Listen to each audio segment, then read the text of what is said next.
Some wounds never heal, and some injustices echo across decades. Samuel Vance spent 37 years carrying the weight of a crime he didn't commit, exiled from the only home he ever knew by his own flesh and blood. Now, with more years behind him than ahead, he's come back to the Valley One. Final time not for revenge, but simply to lay eyes on the land that shaped him before he dies. What he doesn't know is that his stubborn donkey, Barnaby, is about to uncover a secret buried in the earth for nearly 4 decades. Could a rusted iron lid and a handful of forgotten documents be the key to restoring everything he lost? Before we jump back in, tell us where you're tuning in from, and if this story touches you, make sure you're subscribed, because tomorrow I've saved something extra special for you.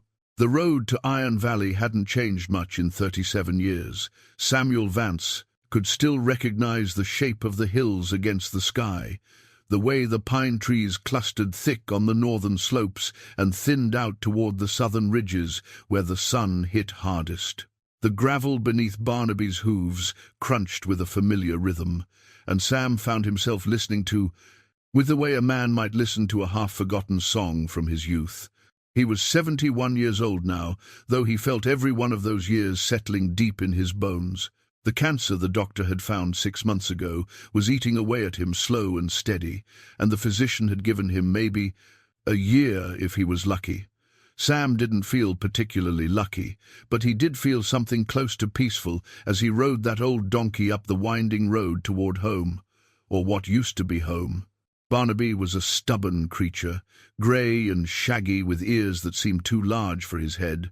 Sam had won him in a card game 3 years back in Nevada, and the animal had been his constant companion ever since. Folks often asked why he didn't get himself a proper horse, but Sam had grown fond of the donkey's particular brand of obstinance. Barnaby didn't do anything he didn't want to do, and there was something honest about that. The worn leather saddlebag draped across Barnaby's back held everything Sam owned in this world. A change of clothes, some dried meat and hardtack, a dented canteen, a pocket Bible his mother had given him when he was 12 and tucked in the inner pocket, wrapped in oilcloth, a photograph. He hadn't looked at that photograph in years, but he knew every detail by heart. His father, stern and upright in his Sunday suit. His mother, with that gentle smile that could calm any storm. His brother Jacob, younger by 3 years, grinning like he didn't have a care in the world. And Sam himself, barely 34, standing tall with his hand resting on the porch railing of the ranch house. That photograph had been taken 2 months before everything fell apart. The Vance family ranch had been in the family for 3 generations. Sam's grandfather had staked the claim back in 1889, built the original cabin with his own hands, and spent 20 years turning raw wilderness into productive cattle land. Sam's father, Thomas Vance, had expanded the operation, adding another 2,000 acres and building the big house that replaced the cabin. By the time Sam was old enough to work, the ranch was running 500 head of cattle and had a reputation throughout Montana for producing quality stock. Sam had always assumed he'd run the place one day. He was the eldest son, and his father had taught him everything: how to read the weather, how to spot a sick cow before it went down, how to manage the books and deal with buyers. Jacob had been more interested in the social side of ranching, making friends in town, chatting up the daughters of neighboring ranchers. Their father used to joke that Sam had the head for business and Jacob had the heart for people, and together they'd make the ranch greater than it had ever been. Then their father died. Thomas Vance had a heart attack while mending fence on the north pasture. He was 62 years old, still strong as an ox, and nobody saw it coming. One minute he was driving a post into hard ground, and the next he was lying face down in the grass, gone before anybody could reach him. Sam found him there 3 hours later, still holding the post-hole digger in his stiff hands. The grief nearly destroyed their mother. She took to her bed and barely spoke for weeks. Sam and Jacob did their best to keep the ranch running, but everything felt wrong without their father's steady presence. The operating account had about $50,000 in it, money set aside for buying winter feed, paying the hands, covering property taxes, and keeping the place solvent through the lean months. 6 weeks after the funeral, that money disappeared. Sam remembered the day Jacob confronted him in the barn. His younger brother's face had been flushed with anger, his hands shaking as he held up the bank statement. The account was empty, completely empty. And Jacob, who'd been going through their father's papers, trying to make sense of the finances, couldn't find any record of where the money had gone. "You were handling the books," Jacob had said, his voice tight and accusing. "You were the only one with access to that account besides Pa, and he's dead, so where's the money, Sam?" Sam had been stunned. He'd been making the regular deposits and withdrawals, keeping track of expenses just like his father had taught him, but he hadn't touched that operating fund. He tried to explain, tried to show Jacob the ledger, but the numbers didn't add up. There were withdrawals Sam didn't remember making, signed with what looked like his signature, but felt wrong somehow. "I didn't take it," Sam had said over and over. "Jacob, I swear to you, I didn't take that money." But Jacob didn't believe him. Maybe couldn't believe him, because if Sam hadn't taken it, then where had it gone? Their mother was too ill to have touched it. The bank manager swore nobody else had access. The evidence, circumstantial as it was, pointed straight at Sam. The fight that followed was the worst of Sam's life. Words were said that couldn't be taken back. Jacob called him a thief and a liar. Sam called Jacob a fool for believing the worst of his own brother. Their mother, roused from her grief by the shouting, came downstairs and begged them to stop, but by then the damage was done. Sam had left that night taking nothing but his horse, some clothes, and that photograph. He told himself he'd come back once he proved his innocence, once he figured out what had really happened to the money. But as days turned to weeks and weeks turned to months, he realized he had no way to prove anything. The money was gone. The account was empty. And his own brother believed he was a thief. Without that operating fund, the ranch started to struggle. Sam heard about it through the grapevine, the way news travels in ranching communities. Jacob had to sell off part of the herd to cover expenses. Then he took out a loan from Mountain States Bank to get through the winter. Then another loan. Within 2 years, the ranch was so deep in debt that the bank foreclosed. Jacob lost everything, just like Sam had. Their mother died 6 months after the foreclosure, her heart finally giving out under the weight of losing her husband, her home, and both her sons.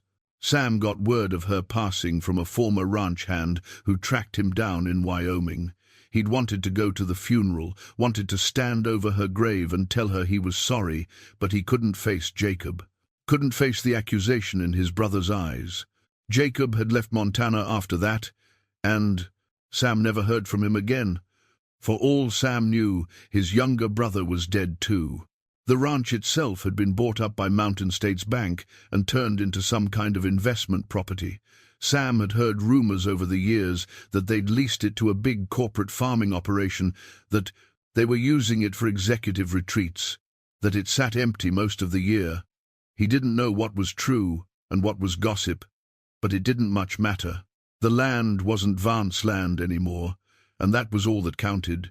Sam had spent the next 37 years drifting. He worked cattle drives in Wyoming, did fence work in Colorado, even spent a few years as a ranch foreman in New Mexico. He was good at what he did, reliable and skilled, but he never stayed anywhere long, couldn't put down roots. Every place he went felt temporary, like he was just passing through on his way to somewhere else. Except there was no somewhere else.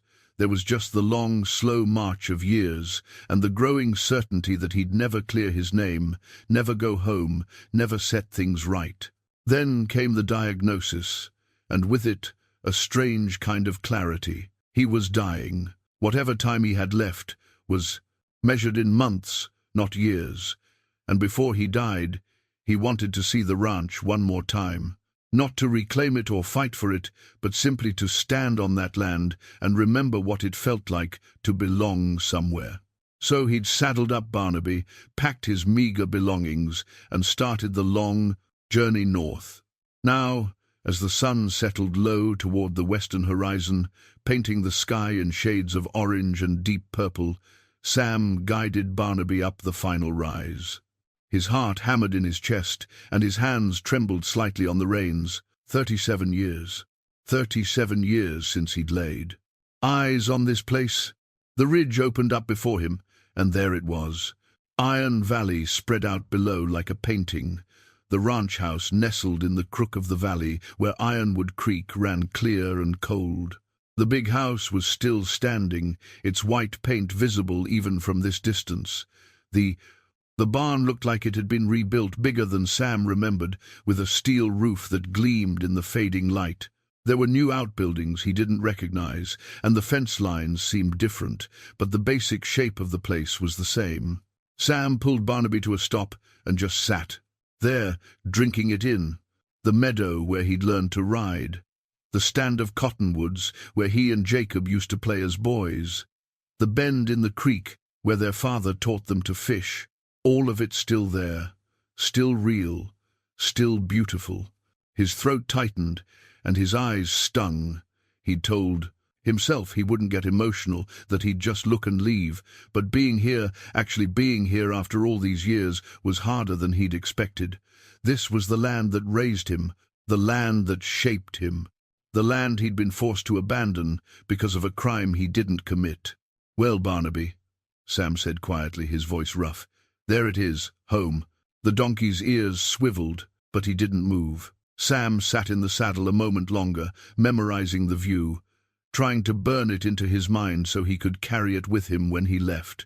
He knew he couldn't stay long. Whoever owned the place now probably wouldn't take kindly to an old man trespassing on their property. He just needed a few minutes, just enough time to say goodbye properly. Then Barnaby did something unexpected. The donkey walked forward a few paces, right to a flat spot where the grass grew thick and green, and sat down. Just sat, folding his legs beneath him like a dog, and settling his considerable weight onto the ground with a contented snort. "Barnaby, get up," Sam said, tugging gently on the reins. "Come on, you stubborn fool, this isn't the time." But Barnaby didn't budge. He sat there, perfectly comfortable, chewing on a mouthful of grass and gazing placidly at the valley below. Sam sighed and dismounted, his knees protesting as his boots hit the ground.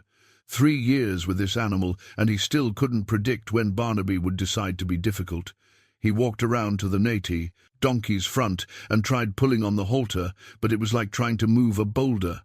Barnaby had made up his mind, and when Barnaby made up his mind, there was no changing it. "Fine," Sam muttered. "Sit there all night if you want. I'm going to stretch my legs." He was about to walk away when he noticed something odd. Barnaby wasn't just sitting anywhere. The donkey was positioned directly over a small patch of disturbed earth, as if he'd chosen this exact spot deliberately. And there, just visible beneath Barnaby's hindquarters, was a glint of metal. Sam frowned and knelt down, his curiosity overriding his irritation. He pushed gently at Barnaby's flank, and the donkey shifted just enough for Sam to see what he was sitting on. It was a circle of iron, about 8 inches across, partially buried in the dirt and covered with rust and old grass. Sam's breath caught in his throat. He knew what this was. He'd seen one before, many years ago. With trembling hands he began to scrape away the earth. Sam's fingers worked at the packed dirt, pulling away clumps of grass and soil that had accumulated over what must have been decades. The iron lid was old, heavily oxidized, but unmistakable in its purpose. A post-hole bank.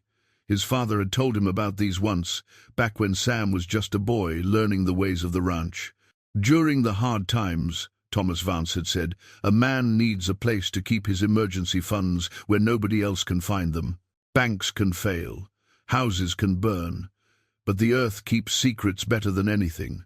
Sam had asked if they had one, and his father had just smiled and said, "Maybe we do, maybe we don't, but if we do, it's not something you talk about, even with family." Sam had assumed it was just ranch wisdom, old-timer talk that didn't amount to much. But now, kneeling on this ridge with Barnaby sitting obstinately beside him, he realized his father had been telling the truth.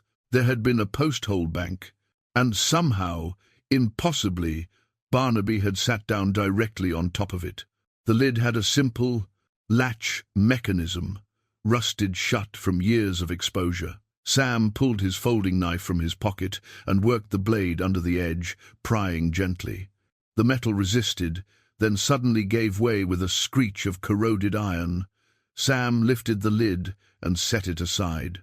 The hole beneath was deeper than he'd expected, maybe 4 feet down, lined with what looked like an old piece of stovepipe to keep the walls from collapsing. Inside, wrapped in dark oilskin and sealed with what appeared to be melted wax, was a package about the size of a thick book. Sam's hands shook as he reached down and pulled it free. The oilskin was intact, protected from moisture by the depth of the hole and the quality of the seal. Whatever was inside had been preserved.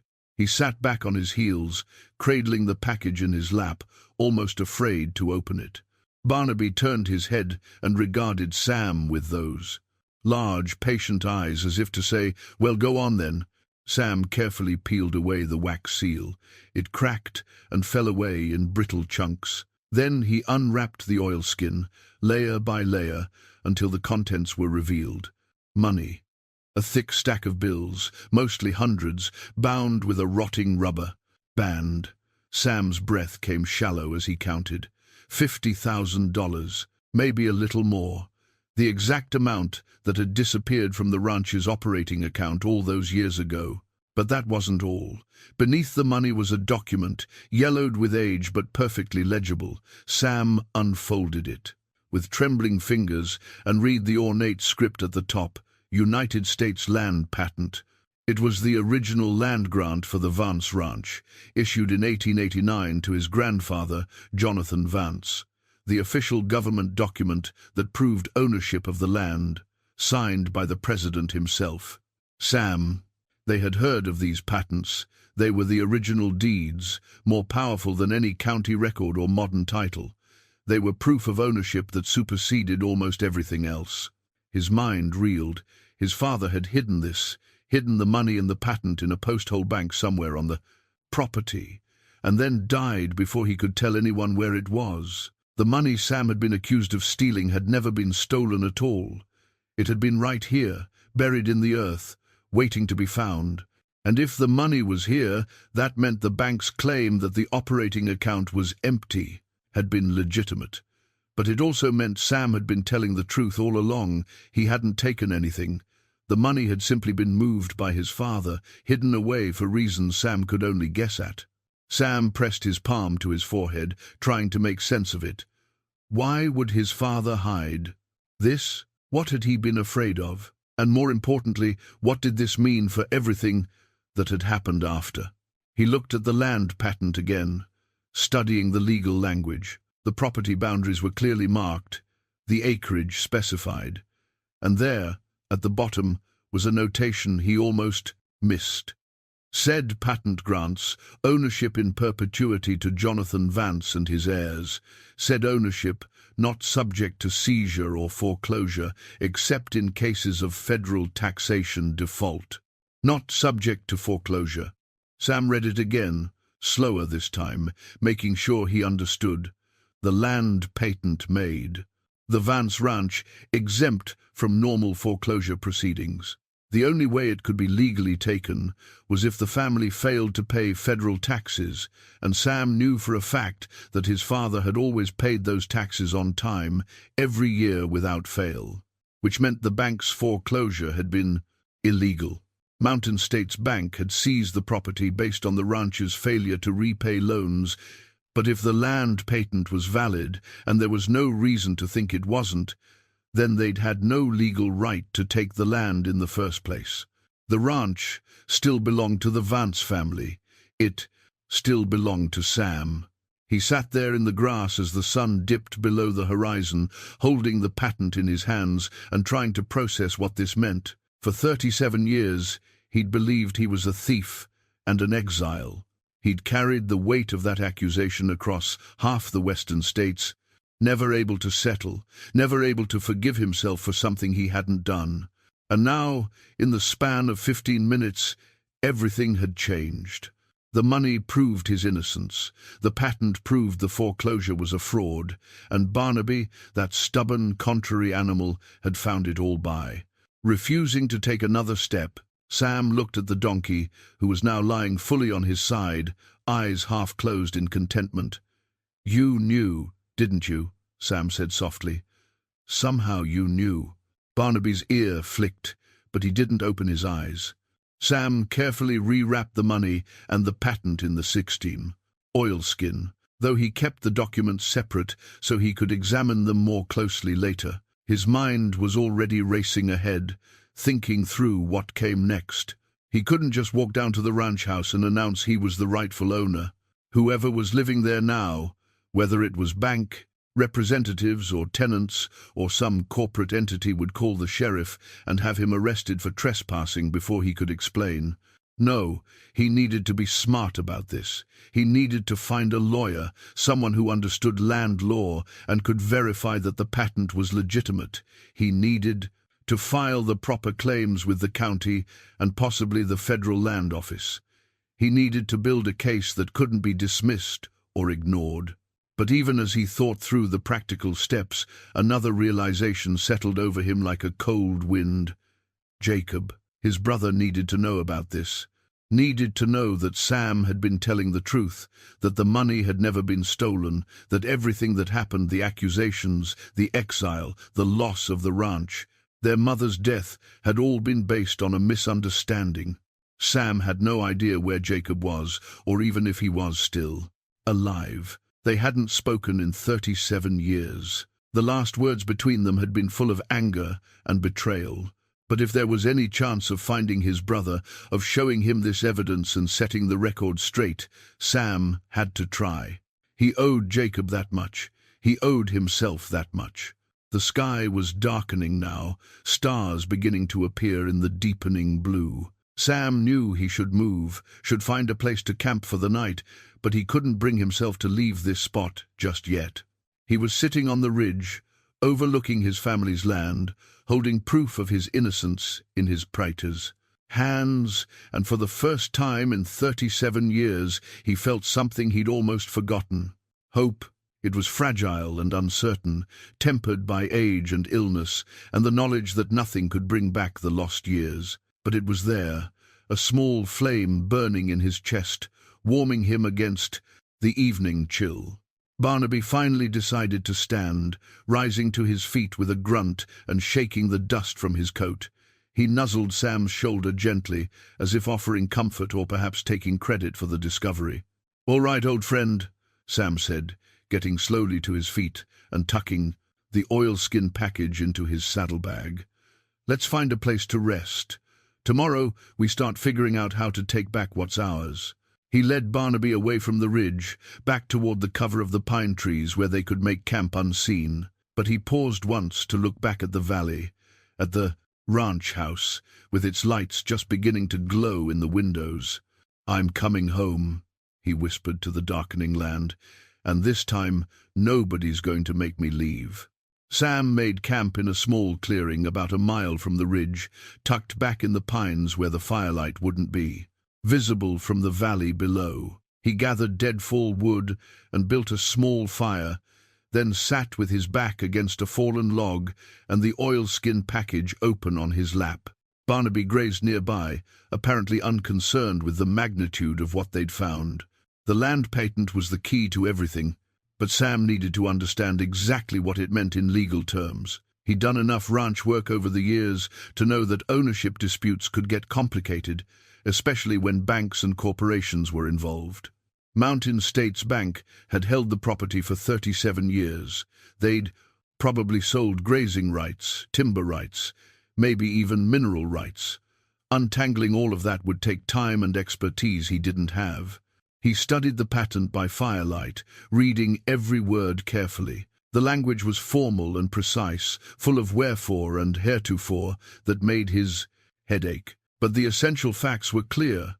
The land had been granted to Jonathan Vance in perpetuity. The boundaries were described in meticulous detail, using landmarks and survey markers that Sam vaguely remembered from his youth. And that clause about foreclosure exemption was repeated, twice, as if to emphasize its importance. Sam pulled out the stack of money and counted it properly this time, $53,400. More than the $50,000 that had gone missing from the operating account, which suggested his father had been adding to it over time. Emergency money, kept secret and secure. But why? That question gnawed at Sam as he sat there watching the fire crackle. His father had been a careful man, methodical and organized. Everything had its place, everything had its purpose. Thomas Vance wouldn't have hidden this money and the patent on a whim. He must have had a reason, must have been worried about something. Sam tried to remember his father's behavior in the months before he died. Had there been any signs of trouble? Any unusual visitors or conversations that might explain this? There had been something, Sam realized. About 6 months before the heart attack, a man had come to the ranch. Sam remembered because the stranger had arrived in an expensive automobile, unusual for that part of Montana in those days. He'd spent 2 hours in the ranch office with Thomas Vance, and when he left, Sam's father had been quiet and troubled for days afterward. Sam had asked what the meeting was about, and his father had waved him off. Business, he'd said, nothing for you to worry about. But now, holding this hidden cash in his hands, Sam wondered if that visit had been the catalyst. Had the stranger threatened something, offered something, made some kind of demand that prompted Thomas Vance to hide his most valuable assets? Sam would probably never know. The people who might have answered those questions were long dead, but it didn't matter now. What mattered was what he did with this discovery. The first step was clear. He needed legal advice. Someone who could examine the land patent and tell him definitively whether it was still valid, whether it really did invalidate the bank's foreclosure. Sam knew a little about the law, enough to recognize that he was out of his depth. This wasn't something he could handle on his own. The problem was finding a lawyer he could trust. Small-town attorneys were often connected to the local banks and businesses. If Sam walked into an office in the nearest town and announced what he'd found, word would spread fast. The bank would hear about it before he could file any claims, and they'd have time to prepare a defense or even destroy evidence. He needed someone from outside the area, someone with no ties to Mountain States Bank or the local power structure, someone who specialized in land disputes and had experience taking on corporations. Sam had about $200 in his own pocket, plus the $53,000 from the Post-Hole Bank. If he was careful, he had enough to hire decent representation.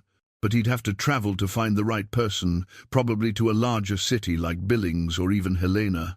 That meant time, and time was something Sam didn't have much of. The cancer in his gut was already making itself known, a constant ache that sharpened when he moved wrong, a fatigue that settled into his bones and made every task feel twice as hard. The doctor had said a year, maybe less, Sam figured. He had 8 or 9 months if he was lucky, and much of that would be spent feeling worse and worse. He needed to move fast. Find a lawyer, file the necessary papers, and get the legal process started before his body gave out. Even if he didn't live to see the ranch restored to the Vance name, he could at least set things in motion. Make sure Jacob got his inheritance, assuming his brother was still alive to claim it. The thought of Jacob brought a fresh wave of emotion. Sam pulled the old photograph from his saddlebag and looked at it by firelight. His brother's young face grinned up at him, so full of confidence and joy. They'd been close once, before everything fell apart. Partners in running the ranch, friends as well as brothers. Sam had to find him, had to show him this evidence and prove that he'd been telling the truth all those years ago. Even if Jacob wanted nothing to do with him, even if his brother still hated him, Sam needed him to know. But how did you find someone after 37 years? Jacob could be anywhere. He could be using a different name. He could be dead. Sam would start with the obvious places. property records, voter registrations, things that might leave a paper trail. If Jacob had stayed in Montana, there might be records. If he'd left the state, well, Sam would cross that bridge when he came to it. First, though, he needed to deal with the immediate problem. Tomorrow morning he'd pack up and head for the nearest town, not to find a lawyer yet, but to gather information. He needed to know who currently claimed ownership of the ranch, who was living in the house, what arrangements the bank had made over the years. The more he knew going in, the better prepared he'd be. There was risk in that. Someone might recognize. Him might remember the scandal from 37 years ago. Sam Vance, the eldest son who stole from his own family and disappeared. But he was an old man now, weathered and grey. He'd changed a lot since he was 34. With any luck, nobody would make the connection. Sam rewrapped the money and patent carefully and tucked the package deep in his saddlebag. He added more wood to the fire and settled back against the log, pulling his coat tight against the night chill. Barnaby had finished grazing and stood nearby, one leg cocked in rest, eyes half closed. "Big day tomorrow, old friend," Sam said quietly. "We're going to poke the hornet's nest and see what comes out." The donkey's ear flicked, but otherwise he didn't respond. Sam closed his eyes and tried to rest, but sleep was slow in coming. His mind kept turning over the possibilities, the complications, the sheer improbability of what had happened. After 37 years of exile, after accepting that he'd lost everything and would die with his name still tarnished, fate had handed him a second chance. Or maybe it wasn't fate. Maybe it was just a stubborn donkey who'd sat down in the right place at the right time. Either way, Sam wasn't going to waste it. He'd spent nearly 4 decades running from the past. Now, it was time to run toward it, to reclaim what had been stolen and set things right while he still had the strength. The fire burned low, casting dancing shadows through the pines. Somewhere in the distance, a coyote called, and another answered. The night sounds of the Montana wilderness, familiar and comforting. Sam listened to them until finally, exhausted, he drifted into an uneasy sleep. Sam woke before dawn, his body stiff and aching from sleeping on the hard ground. The fire had burned down to grey ash, and frost had settled on his blanket during the night. He sat up slowly, working the kinks out of his back, and breathed out a visible cloud in the cold morning air. Barnaby was already awake, standing a few yards away and watching Sam with patient expectation. The donkey knew the routine morning meant movement, and movement meant breakfast for both of them. Sam fed Barnaby some grain from his supplies and chewed on a piece of hardtack himself, washing it down with water from his canteen. Then he broke camp, scattering the ashes, and covering the fire pit with dirt and pine needles. Leave no trace. Old habits from a lifetime of moving on. The nearest town was Ironwood, about 8 miles northeast of the ranch. It had been a modest place when Sam lived here, one main street, a general store, a saloon, a church, and maybe 30 families scattered around the surrounding area. He wondered how much it had grown in 37 years. Some small Montana towns thrived when the railroad came through or when mining or timber brought money. Others just faded away to nothing. He reached Ironwood by mid-morning, guiding Barnaby down the main road with his hat pulled low over his eyes. The town had definitely grown. There were new buildings, paved streets, and what looked like a small medical clinic. The old general store was still there, though it had been expanded. A sign advertised hardware, feed, and supplies. Sam tied Barnaby to a hitching post outside the store and went inside. A bell jangled above the door, and a young woman behind the counter looked up with a professional smile. "Morning," she said. "Help you find something?" "Just browsing," Sam replied, keeping his voice neutral. He wandered the aisles slowly, picking up items at random and pretending to examine them while he listened to the conversations around him. 2 older men stood by the counter, discussing cattle prices and the weather. A woman with a shopping basket debated between 2 brands of coffee. Normal, small-town business, nothing unusual. Sam picked up a newspaper from the rack near the door. The Ironwood Gazette, published weekly. He scanned the front page and found what he was looking for. A small notice about the upcoming county fair, sponsored in part by Mountain States Bank and the Iron Valley Agricultural Corporation. Iron Valley Agricultural Corporation. That must be whoever was operating the ranch now. He bought the newspaper and a few supplies, coffee, tobacco, some canned goods, and carried them to the counter. The young woman rang up his purchases with efficient friendliness. "Passing through?" she asked. "Just looking around," Sam said. "Haven't been to this part of Montana in a long time." "Well, Ironwood's a nice place to visit. If you need a hot meal, the diner down the street makes a good breakfast." Sam thanked her and left, stuffing his purchases into his saddlebag. The diner sounded like a good idea, not for the food, but for the information. Diners were where people talked, where gossip flowed freely. He might learn something useful. The Ironwood Diner occupied a corner lot on Main Street, a modest building with large windows and checkered curtains. Sam pushed through the door and found a booth near the back, away from the other customers. A waitress in her 50s approached with a pot of coffee and a menu. "Morning, hun. Coffee, please." She poured him a cup and waited while he looked over the menu. He ordered eggs, bacon, toast, simple food that wouldn't upset his increasingly sensitive stomach, and she disappeared into the kitchen. The diner was about half full. A group of ranchers occupied a large table near the windows, their conversation loud and punctuated with laughter. A businessman in a suit sat at the protector's counter, reading a newspaper and eating alone. Two women in church clothes shared a booth, speaking in low tones. Sam sipped his coffee and listened. The ranchers were complaining about feed prices and discussing which bulls they planned to use for breeding this year.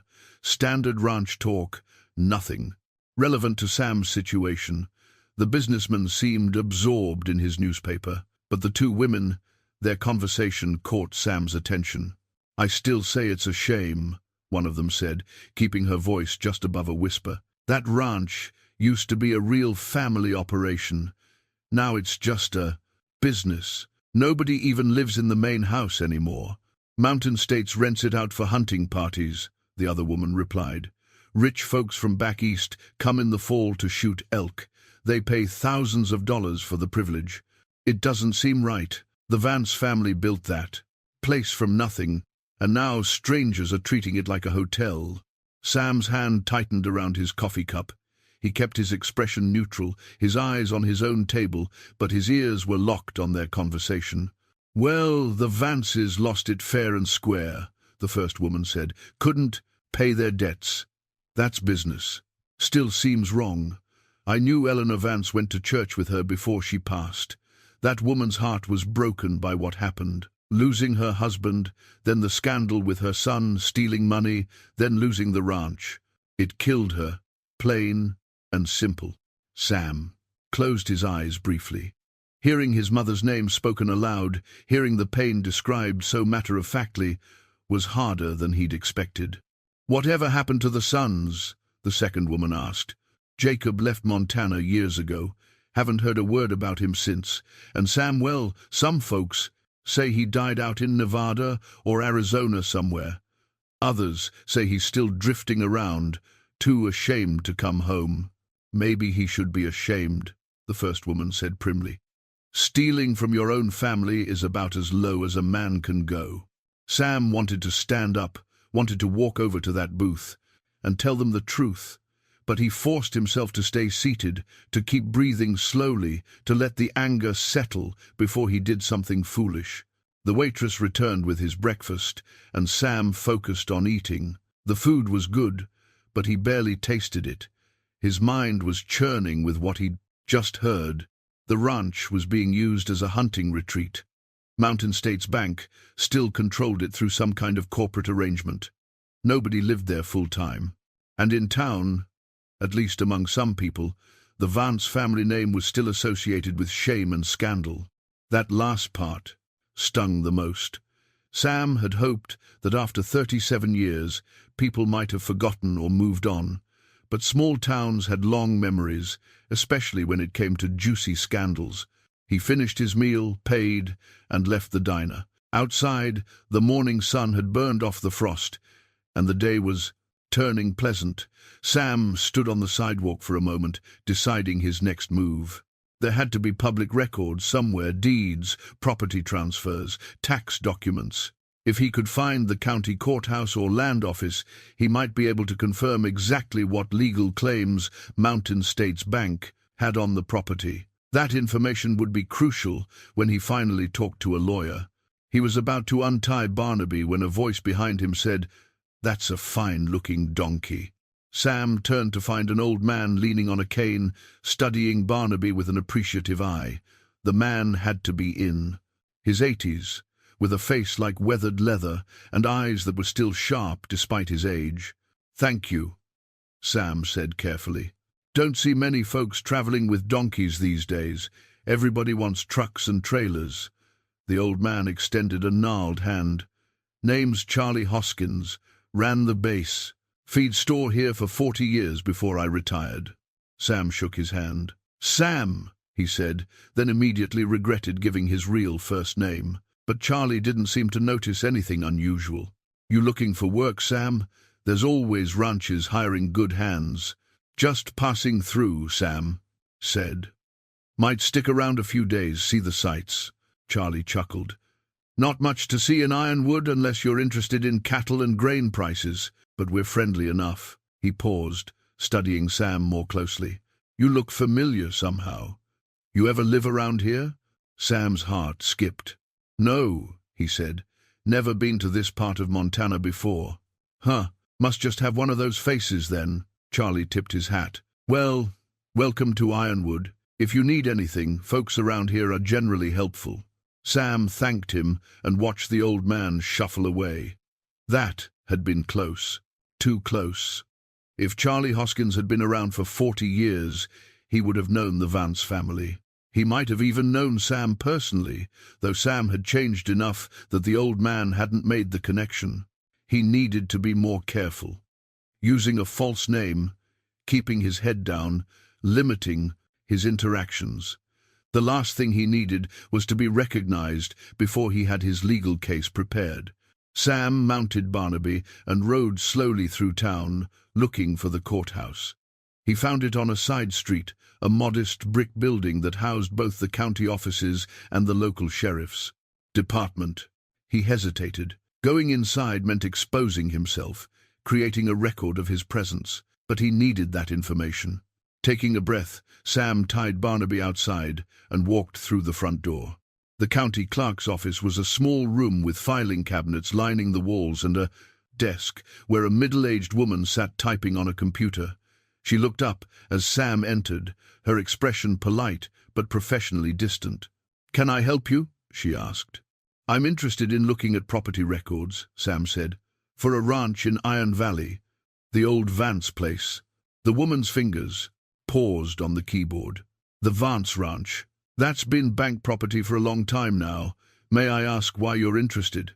Sam had prepared for this question. "I'm doing some historical research. My grandfather used to work cattle drives through this area back in the old days, and he mentioned the Vance Ranch in his journals. I'm trying to trace some of the history." It was a plausible lie, and the clerk seemed to accept it. She turned to her computer and began typing. "Let me pull up the records. This might take a few minutes.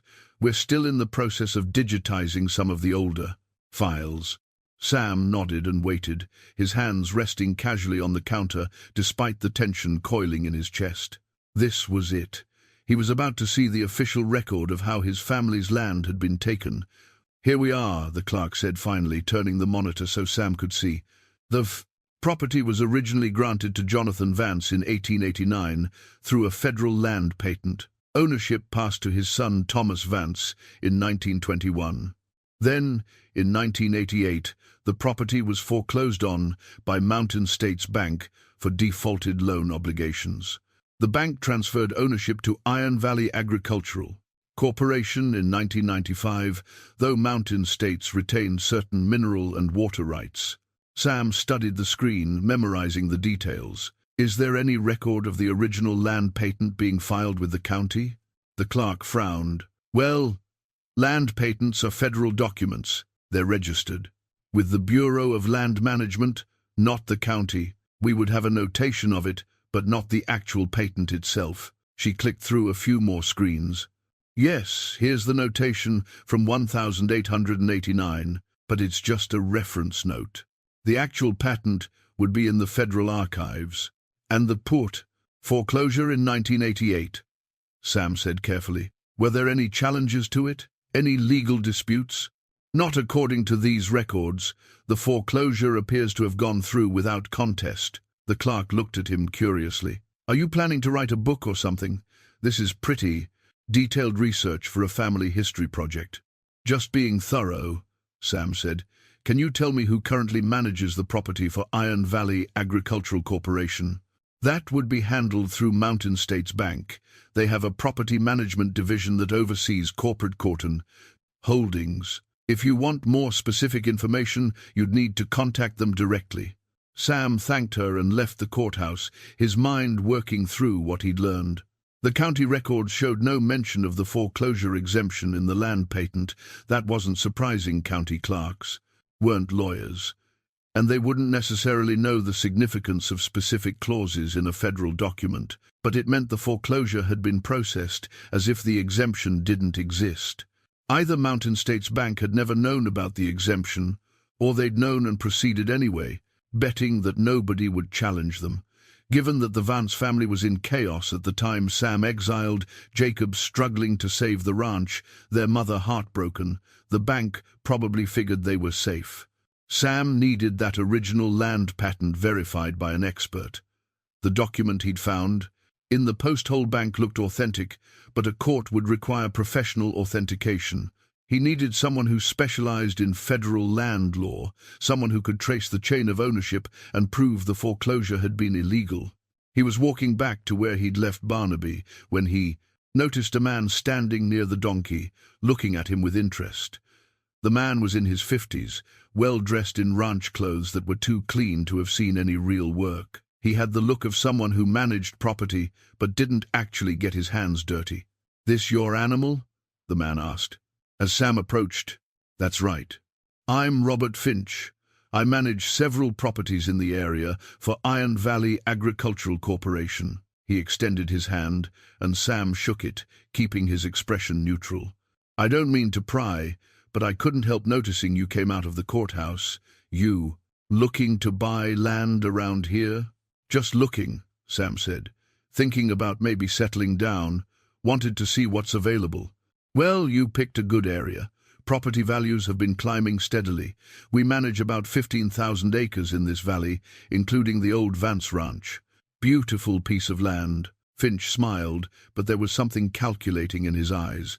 "You ever think about leasing instead of buying? We have some arrangements that might interest you." Sam kept his tone casual. "What kind of arrangements?" "Grazing leases mostly. We rent out portions of our land to small operators who don't have the capital to buy their own place. Very reasonable rates. And you get access to quality rangeland without the overhead of ownership." "I'll keep that in mind," Sam said. He started to untie Barnaby, hoping to end the conversation, but Finch wasn't done. "You said you were just looking, but I saw you talking to the county clerk about the Vance Ranch specifically. That's one of our properties. Any particular reason you're interested in it?" Sam felt a chill run down his spine. This man was too curious, too pushy. "Like I said, just looking at the spund. Local history. My grandfather worked around here in the old days." "What was your grandfather's name?" "I know quite a bit about the area's history myself." Sam made up a name on the spot. "John Mercer. He was a cattle buyer, traveled all through Montana and Wyoming." Finch nodded slowly. But Sam, he could tell he wasn't entirely convinced. "Well, if you decide you're interested in any of our properties, here's my card." He pulled a business card from his wallet and handed it to Sam. "We're always looking for good lessees." Sam took the card and pocketed it. "Thank you." He mounted Barnaby and rode away at a steady pace, fighting the urge to look back. That encounter had been a warning. Robert Finch was connected to the very organization that had been profiting from his family's land for decades, and the man was now aware that someone was asking questions about the Vance ranch. Sam needed to move faster. He'd learned what he could in Ironwood, and now it was time to find that lawyer. The longer he stayed in the area, the more likely it was that someone would recognize him or start connecting dots. He rode out of town and headed east, toward Billings. It was 100 miles away, maybe more, and would take him 3 or 4 days with Barnaby. But Billings was a real city, big enough that he could find a lawyer who specialized in land disputes and who wouldn't be connected to the local power structure. As he rode, Sam thought about Robert Finch and the way the man had questioned him. There was something off about the whole interaction, something that suggested Finch was more than just a property manager. The man had been testing him, probing for information. Sam wondered if Mountain States Bank had something to hide. If they knew the foreclosure had been questionable, they might be watching for anyone who came around asking questions. They'd held the property for 37 years without challenge. The last thing they'd want was someone digging into the legality of their claim. The afternoon wore on, and Sam made steady progress eastward. The landscape gradually changed from the familiar valley to rolling prairie, with the mountains receding behind him. Barnaby plodded along at his usual pace, seemingly content with the journey. That evening, Sam made camp beside a small creek, well off the main road. He built no fire, not wanting to draw attention. Instead, he ate cold food and wrapped himself in his blanket as the stars came out overhead. He pulled out Robert Finch's business card and studied it by moonlight. The card listed Finch as Regional Property Director for Iron Valley Agricultural Corporation, with an address in Billings. That was interesting. The man lived in Billings but had been in Ironwood today, just happening to show up at the courthouse right when Sam was there. Or maybe it wasn't coincidence. Maybe someone had called Finch after Sam started asking questions about the Vance ranch. Maybe the county clerk, despite her friendly demeanor, had thought it was strange enough to report. Sam was starting to realize he'd underestimated how complicated this was going to be. He'd thought the main challenge would be proving the land patent was valid, but now he was seeing there might be active opposition, people with a vested interest in keeping the status quo. He needed help, and he needed it soon. A good lawyer, someone tough enough to go up against a bank and a corporation, someone who wouldn't be intimidated or bought off. As he lay in his blanket, looking up at the stars, Sam sent up a silent prayer, something he hadn't done in years. He prayed for strength to see this through, for wisdom to make the right moves, and for enough time to finish what he'd started. The cancer in his gut ached dully, a constant reminder that his time was limited. 8 months, maybe 9. He needed to make every day count. Barnaby stood nearby, a dark shape against the starlit sky, ears alert for any danger. Sam closed his eyes and tried to rest, knowing tomorrow would bring him one step closer to either reclaiming his family's legacy or losing everything for the second time. Sam reached Billings on the 4th day, exhausted and hurting. The ride had been harder than he'd expected, his body protesting every mile. The cancer seemed to be progressing faster than the doctor had predicted, or maybe it was just the strain of travel catching up with him. Either way, he needed to rest. He found a modest boarding house on the edge of town that allowed animals and paid for a week's stay. The landlady, a stout woman named Mrs. Kowalski, showed him to a small room on the 2nd floor and pointed out the shared bathroom down the hall. It wasn't fancy, but it was clean and quiet, and that was all Sam needed. After settling Barnaby in the small stable behind the house, Sam spent the rest of that day sleeping, his body finally giving in to the exhaustion. When he woke the next morning, he felt slightly better, though the ache in his gut remained constant. Now came the hard part, finding a lawyer. Sam walked downtown to the public library, a modern building that would have seemed impossibly grand back when he was young. Inside, he asked the librarian for help finding attorneys who specialized in land disputes. She directed him to a reference section with professional directories and legal listings. Sam spent 2 hours going through the information, making notes about attorneys who seemed promising. He was looking for someone with experience in federal land law, someone who'd won cases against banks or corporations, someone with a reputation for being tough. 3 names stood out. The first was a large firm that specialized in resource extraction and property rights, but they represented mostly corporate clients. The second was a sole practitioner who'd won several high-profile cases, but whose fees were listed as premium. The third was a small firm, just 2 partners, that focused on land disputes and had successfully challenged several wrongful foreclosures. That last one felt right. The firm was called Morrison & Chen, and their office was in downtown Billings. Sam decided to try them first.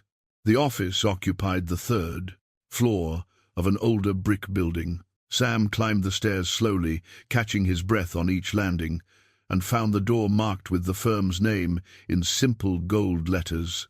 He pushed it open and entered a modest waiting room with worn furniture and legal texts lining the walls. A young woman sat at the reception desk, typing on a computer. She looked up as Sam entered, taking in his weathered appearance and dusty clothes with professional neutrality. "Can I help you?" "I need to speak with a lawyer about a land dispute," Sam said. "It's regarding a federal land patent and an illegal despia. Foreclosure. Do you have an appointment?" "No, but I can wait if someone has time today." The receptionist checked a calendar on her desk.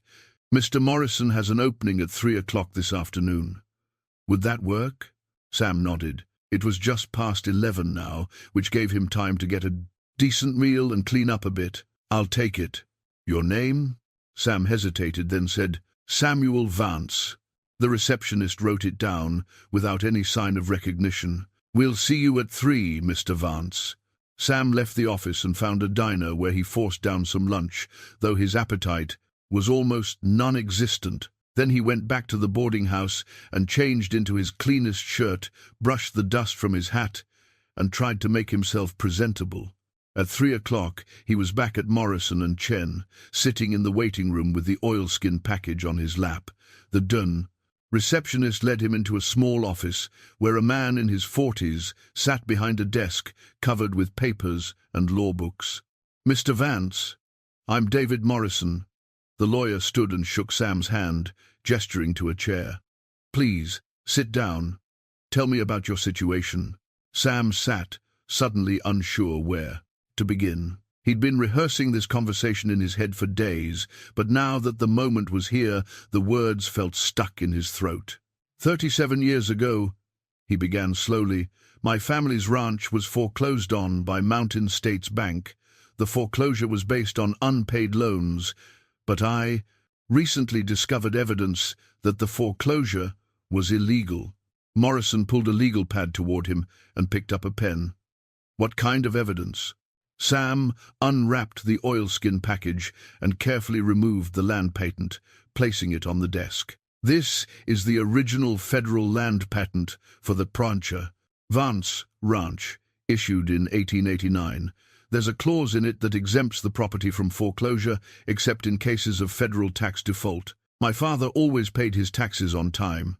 Morrison picked up the patent and examined it closely, his expression growing more focused. He read through the entire document, then read certain sections again. When he finally looked up, his eyes were sharp with interest. "If this is authentic, you may have a case, a strong case." He set the patent down carefully. "But I need to ask, where has this document been for 37 years? Why didn't your family present it during the foreclosure proceedings?" Sam explained about his father's death, the missing money, his exile, and Barnaby's discovery of the post-hole bank. He kept his voice steady, stating the facts without emotion, though it cost him to revisit those memories. Morrison listened without interrupting, making occasional notes. When Sam finished, the lawyer sat back in his chair thinking. "This is unusual," Morrison said finally. "Very unusual. The land patent appears genuine. The language, the seal, the signature all look legitimate. But I'll need to have it authenticated by an expert before we can use it in court. That will take time and money. I have money, Sam said. The Post-Hole Bank also contained $53,000, my father's emergency fund. Morrison's eyebrows rose. That helps. Authentication alone could cost $5,000 to $10,000, depending on how thorough we need to be. And if we're going up against Mountain States Bank, they'll fight hard. Legal fees could run much higher. How much higher? Conservatively, $50,000 or more, possibly a lot more if this goes to trial. Banks don't give up valuable property easily, especially property they've held for decades. They'll argue statute of limitations. They'll challenge the patent's validity. They'll claim you're barred from bringing the suit because of the time that's passed. Sam had expected this, but hearing the numbers still stung. He'd have to use almost everything he'd found just to fight for the land. But what choice did he have? "I want to proceed," he said. Morrison studied him for a long moment. "Mr. Vance, I need to be straight with you. This is going to be a hard fight. Even if we prove the foreclosure was illegal, the bank will argue that they've held the property in good faith for 37 years, that they've made improvements, that overturning their claim would cause economic harm. The courts don't like disrupting long-established property rights, even when those rights were obtained improperly. So you're saying I can't win? I'm saying the odds are against us. But I've won cases with longer odds." Morrison tapped the land patent. "This document is powerful. If it's authentic, it's a federal grant that supersedes state foreclosure law.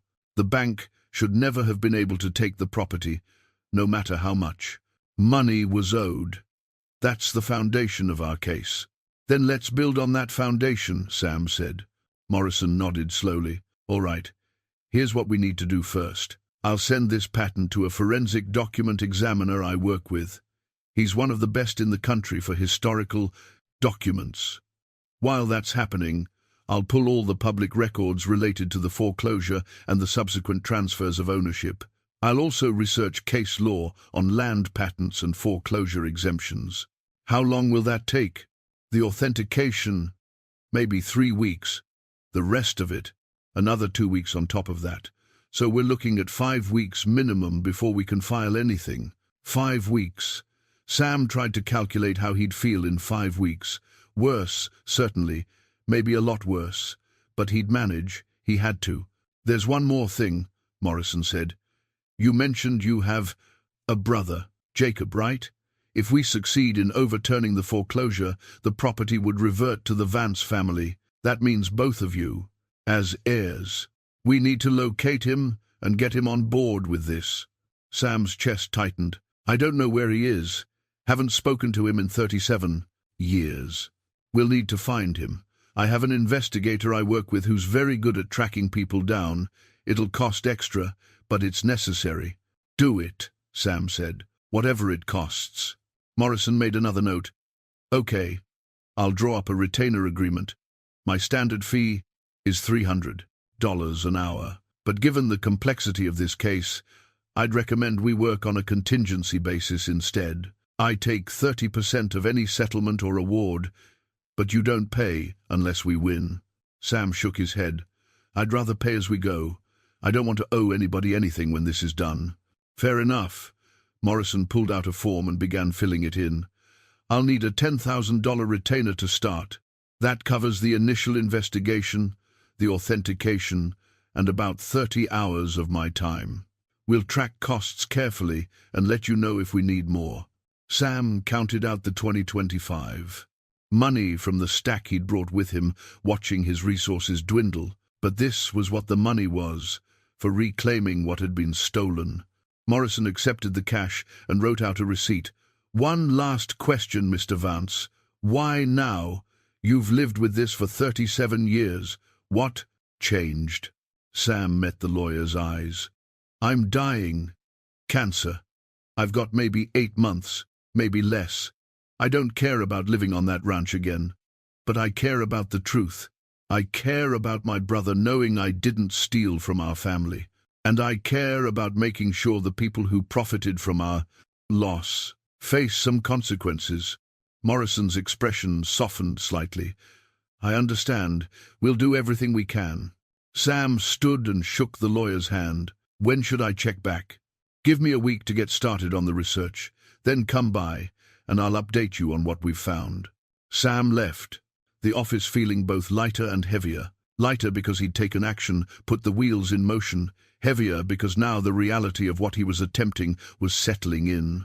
He was one old man, with a document and some money, going up against a powerful bank that had held his land for nearly 4 decades. But he wasn't alone anymore. He had a lawyer, and a plan, and evidence. It was a start. Sam spent the next week in Billings, resting and trying to regain some strength. The pain in his gut was getting worse, sharp enough now that he'd started rationing the pain medication the doctor had given him months ago. He needed to make it last. On the 7th day, he returned to Morrison's office. The receptionist showed him in immediately, and Sam found the lawyer surrounded by stacks of documents and open law books. "Mr. Vance, good timing. I was just about to call you." Morrison gestured to a chair. "I've made significant progress, and some of what I've found is troubling." Sam sat down, bracing himself. "Tell me." Morrison opened a file folder and pulled out several documents. "Let's start with the good news. I sent the land patent to Dr. Elizabeth Harper at the Western Historical Authentication Service. She's examined it thoroughly, the paper, the ink, the seal, the signature. It's genuine. No question about it.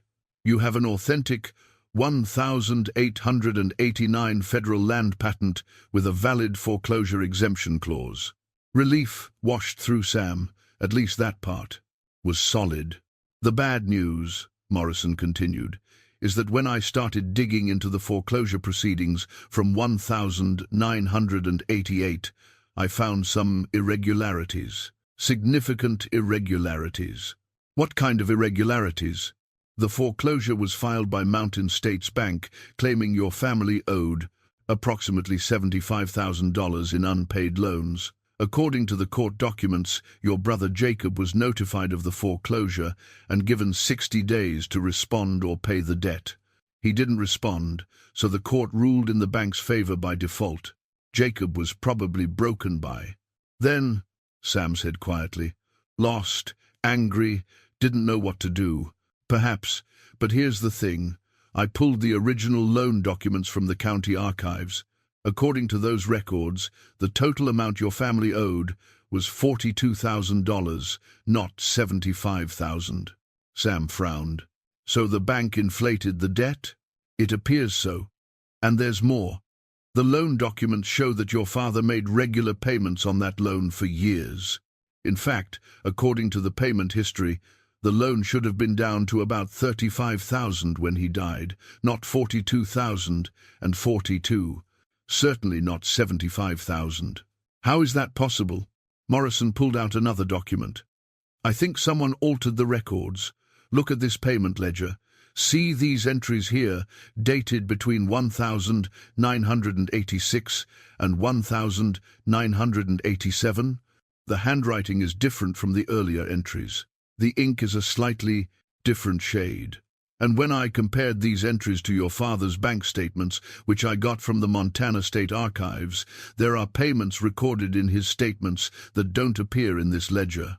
Sam leaned forward, studying the documents. Morrison was right. Even to his untrained eye, the discrepancies were visible once you knew to look for them. "Someone at the bank was stealing from my father," Sam said slowly, taking his payments and not recording them, making it look like he owed more than he did. "That's my working theory. And I think I know who," Morrison pulled. Whid out a photograph, a copy of an old newspaper article from 1987. The headline read, "Local banker promoted to regional manager." Below it was a picture of a man in his 40s, smiling at the camera. The face was familiar. Older than Sam remembered, but definitely the same person. "That's Robert Finch," Sam said. "The man I met in Ironwood. He told me he manages properties for Iron Valley Agricultural Corporation. Morrison's expression turned grim. Robert Finch was the assistant manager at Mountain States Bank's Ironwood branch in 1987. He was responsible for processing loan payments and maintaining customer accounts, including your father's account. The pieces started falling into place in Sam's mind, each one clicking with horrible clarity. Finch had been embezzling from the ranch, stealing loan payments and altering records. When Thomas Vance died and his sons were distracted by grief and family conflict, Finch had seen an opportunity. "The missing 50,000, Sam said.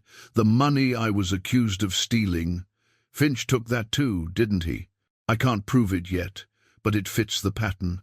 With your father dead and you and your brother fighting, nobody was watching the accounts closely. Finch could have embezzled the operating fund and blamed it on you.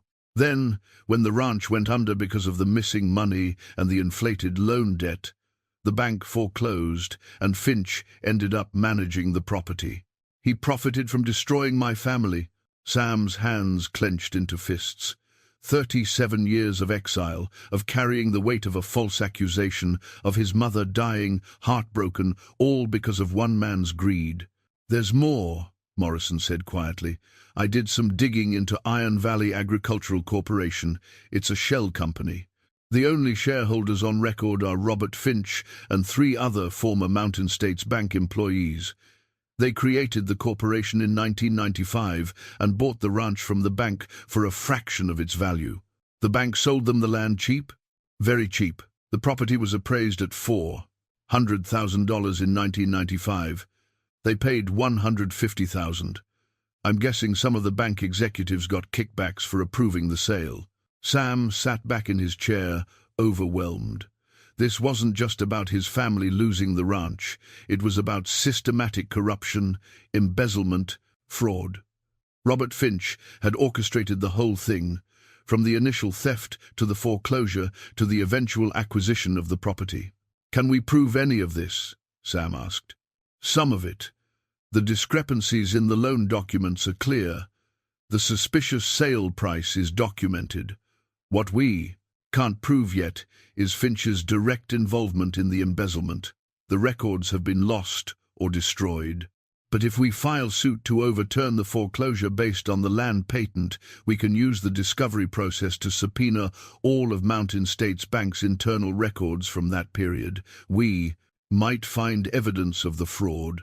And if we do, then Finch and anyone else involved could face criminal charges, fraud, embezzlement, conspiracy. We're talking serious prison time." Sam felt a dark satisfaction at that prospect, but also a creeping worry. If Finch realizes we're coming after him with this kind of evidence, he might try to destroy records or disappear. Morrison nodded. "That's why we need to move carefully but quickly. I've drafted a complaint to file with the federal court, challenging the foreclosure based on the land patent exemption. Once we file, Finch and the bank will be legally obligated to preserve all records related to the case. If they destroy anything after that, it's obstruction of justice." "When can we file?" "As soon as we locate your brother. Legally, Jacob has to be notified of any action regarding the property, since he's also an heir.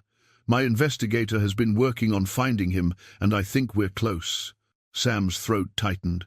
Jacob. After all these years, they were going to be in contact again. But what would his brother think? Would he believe Sam's innocence now, or would the bitterness run too deep? "There's something you should know," Morrison said gently. "My investigator found some preliminary information about Jacob. He's been living in Oregon for the past 20 years. He owns a small hardware store in Eugene. He's married, has 2 grown children. By all accounts, he's built a good life for himself." Sam felt tears prick his eyes. Jacob had moved on, created a family, found peace. That was good. That was what Sam had hoped for, even if it stung to know his brother had done it all without him. "Does he know we're looking for him?" Sam asked. "Not yet. I wanted to talk to you first, about how to approach this." We can send a formal legal notice, but that might be too impersonal given your history. Or you could write him a letter, explain what you found, and ask him to contact you. Sam thought about it. A letter felt right, but what would he say? How did you apologize for 37 years of silence? How did you explain that you'd been innocent all along but had run instead of fighting? I'll write to him, Sam said finally. Give me a couple of days to figure out what to say. Morrison made a note. Take your time, but not too much time. Finch met you in Ironwood. He knows someone was asking questions about the ranch. If he gets suspicious, he might start covering his tracks. Sam stood to leave, then paused. Mr. Morrison, what are our actual chances here? If we go to court with all of this, can we win? The lawyer was quiet for a moment, considering. The land patent gives us a strong foundation. The evidence of fraud strengthens our case considerably. If we can prove that Finch and the bank acted illegally, we have a very good chance of getting the property returned to your family. But you have to understand, this could take years. Appeals, motions, delays. The bank and Finch will fight with everything they have. I don't have years, Sam said simply. Morrison met his eyes. I know. We'll push for an expedited process, but I can't promise anything. The legal system moves at its own pace. Sam nodded. He'd known. This wouldn't be quick or easy, but at least now he understood what he was up against, and it wasn't just a simple property dispute. It was justice for a crime that had destroyed his family. As he left the office and walked back to the boarding house, Sam's mind was churning. Robert Finch, the man who'd ruined his life, who'd stolen from his father and framed Sam for the theft, who'd driven his family into bankruptcy and then profited from their loss. That man was still out there, still managing the stolen property, still living off the fruits of his crimes. Sam wanted to confront him, wanted to look Finch in the eye and tell him the truth was coming out. But Morrison was right. They had to be smart about this. One wrong move and Finch could destroy evidence or flee. No, Sam would wait. He'd write to Jacob, hope his brother would believe him and join the fight. He'd let Morrison build the legal case. And when the time was right, when all the pieces were in place, they'd strike. For the first time since finding the post-hole bank, Sam allowed himself to imagine actually winning. Imagine standing on that land as its rightful owner, the Vance name restored, his father's legacy reclaimed. It was a powerful image, and it gave him strength to endure the pain, to keep going despite the cancer eating away at him. He had a purpose now, not just to clear his name, but to bring a corrupt man to justice and take back what had been stolen. Sam spent 3 days working on the letter to Jacob. He'd start writing, then crumple up the page and start over. How did you condense 37 years of pain, regret, and longing into a few paragraphs? How did you ask for forgiveness and trust from someone you'd abandoned? Finally, he settled on simplicity. He told the truth, plainly and without embellishment. He explained about the cancer, about returning to the valley, about Barnaby sitting on the post-hole bank. He described the land patent and the money, proof that he'd never stolen anything. He explained what Morrison had uncovered about Robert, Finch, and the fraud. And then he wrote the hardest part. I know I don't deserve your forgiveness. I left when I should have stayed and fought. I let you face the loss of our home alone, and I let our mother die, thinking her eldest son was a thief. I can't take back those years or undo that pain, but I can tell you the truth now, and I can try to restore what was stolen from us. If you want nothing to do with me, I'll understand. But if you're willing to help me set this right, I'd be honored to have my brother by my side again.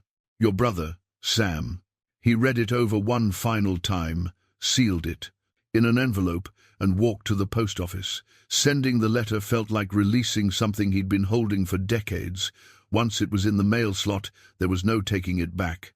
Now came the waiting. Morrison called 2 days later. I've filed the complaint with the federal district court. The case is officially active. Vance v. Mountain States Bank and Iron Valley Agricultural Corporation. The defendants have been served. They have 30 days to respond. What happens next? They'll file a motion to dismiss, arguing that the statute of limitations has expired and that you're barred from bringing this claim. We'll oppose that motion. The judge will hold a hearing and we'll present our arguments. If the judge denies their motion to dismiss, we move into discovery. And if the judge grants it, then the case is over before it really begins. But I don't think that will happen. The land patent is too strong, and the fraud evidence gives us additional leverage. Sam tried to take comfort in that, but uncertainty gnawed at him. So much depended on a judge's interpretation of complex legal questions. His entire future, what little of it remained, hung in the balance. The pain was getting worse. Sam had started taking his medication more frequently, but it barely touched the deep ache in his abdomen.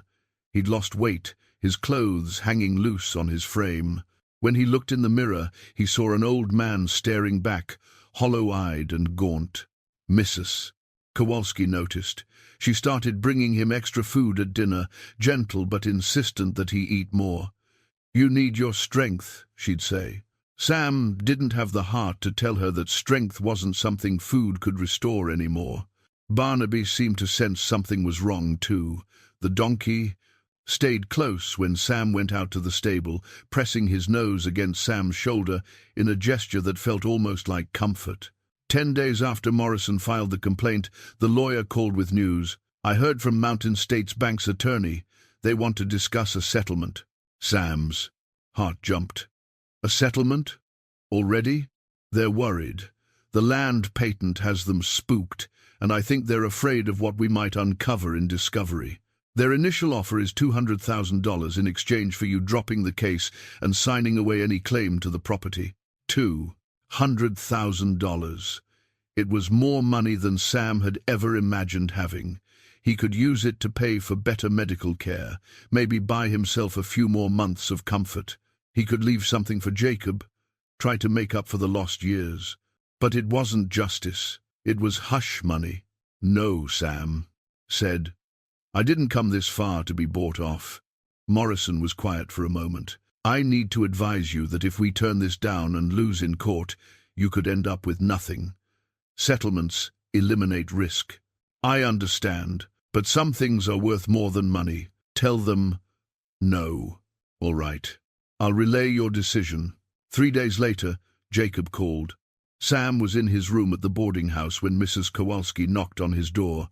"Mr. Vance, there's a telephone call for you downstairs." Sam followed her down to the parlor, where the house phone sat on a small table. He picked up the receiver, his hand trembling. "Hello? Sam?" The voice was older, rougher, but unmistakable. "It's Jacob." Sam had to sit down. His legs wouldn't hold him. "Jacob, you got my letter?" "Yeah, I got it." Jacob's voice was thick with emotion. "I didn't know whether to believe it at first. After all these years, getting a letter saying everything I thought I knew was wrong. But I talked to your lawyer, Morrison. He sent me copies of the documents. It's all true, Jacob. I never took that money. I never stole from our family." There was a long pause. When Jacob spoke again, his voice broke. "God, Sam, I'm sorry. I'm so sorry. I believed the worst of you. I drove you away. I let you carry that burden for 37 years. You didn't know. Nobody knew. Pa hid that cash so well that it took a stubborn donkey sitting on it to find it." Jacob gave a watery laugh. "Morrison told me about Barnaby. Leave it to you to have a donkey for a partner. He's a good companion." Sam paused, gathering courage. "I'm sorry too, Jacob. Sorry I ran instead of fighting. Sorry I wasn't there when you needed me. Sorry I wasn't there when Ma died. You were accused of theft, Sam. What else could you do? I could have stayed, could have tried harder to prove my innocence. But I was young and stubborn and hurt, and I ran. That's on me." They were both quiet for a moment, decades of pain and regret hanging between them. "Morrison says you're sick," Jacob said finally. "Says you don't have much time. Cancer. 8 months at the start. Less now. Maybe 6 months left if I'm lucky. I want to see you, Sam. I want to see my brother before it's too late." Sam closed his eyes, emotion overwhelming him. "I'd like that. I'm coming to Billings. I can be there in 2 days. We'll face this together, the way we should have 37 years ago."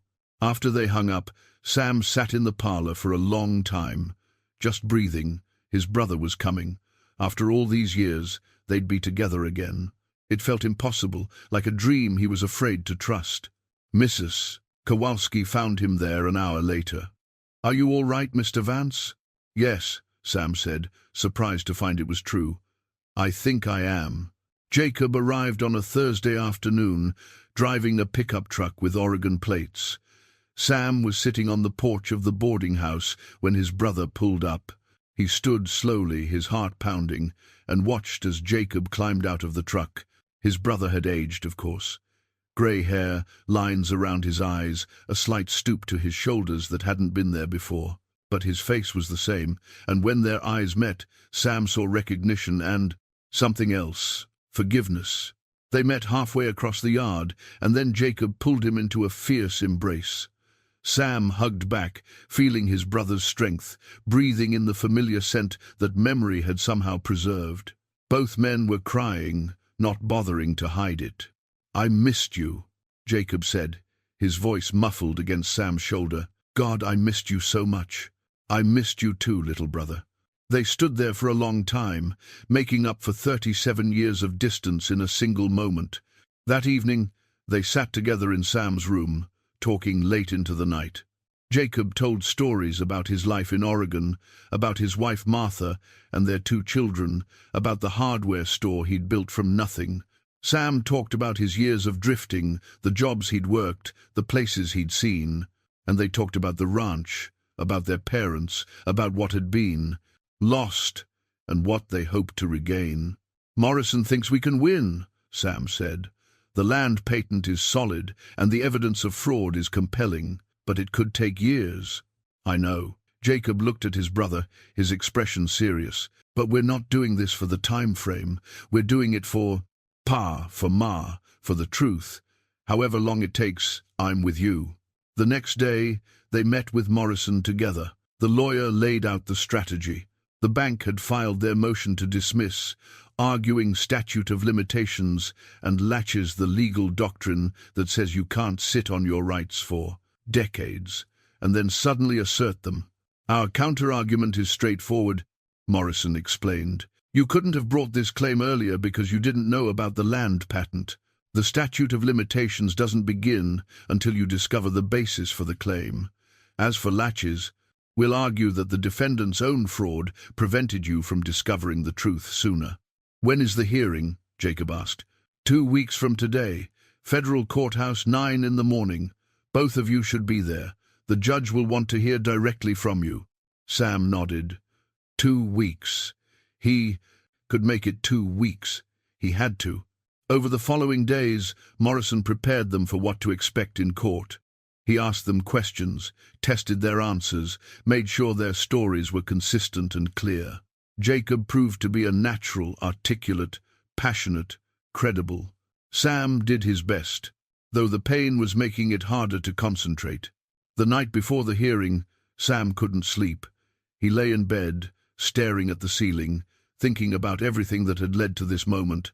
His father hiding the land patent, his own exile, Jacob's struggles, their mother's death, 37 years of carrying shame that wasn't his to carry. Tomorrow, it would all come to a head. Either the judge would let them proceed, or it would end before they could even present their evidence. Sam thought about Robert Finch, wondering if the man was worried, wondering if he understood that his crimes were finally catching up with him. "Pa," Sam whispered into the darkness, "I'm trying to make this right. I'm trying to finish what you started when you hid that patent. I hope you'd be proud." Somewhere in the stable below, Barnaby stirred, his hooves scraping against the stall floor. Sam smiled. That stubborn donkey had started all of this by sitting down in the right place at the right time. Maybe there was something to fate, after all. Sam finally drifted off to sleep, his brother in the next room, his lawyer's briefcase full of evidence, and tomorrow, looming like a sunrise, he'd been waiting 37 years to see. The federal courthouse in Billings was an imposing building of grey stone and tall windows. Sam and Jacob arrived early, Morrison meeting them on the steps with his briefcase in hand. The lawyer looked sharp in a dark suit, but his expression was serious. "Remember," Morrison said as they climbed the steps, "this is just a hearing on their motion to dismiss. We're not trying the whole case today. We just need to convince Judge Patterson that we have the right to proceed." Sam nodded, though his stomach was churning, and not just from the cancer. Inside, the courthouse was all marble floors and echoing halls. They passed through security and took the elevator to the third floor, where the courtroom waited. The courtroom itself was smaller than Sam had expected from television shows, but no less intimidating. Dark wood paneling, high ceilings, the judge's bench elevated above everything else. A few spectators sat in the gallery, mostly law students and a reporter from the local newspaper.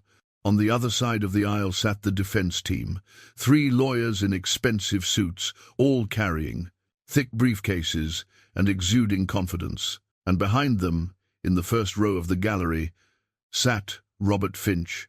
Sam's breath caught when he saw the man.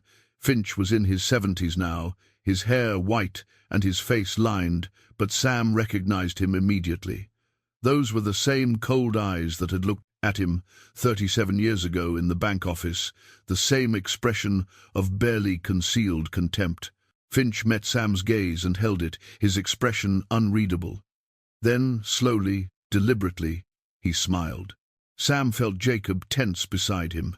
His brother had seen Finch too, and the recognition was instant.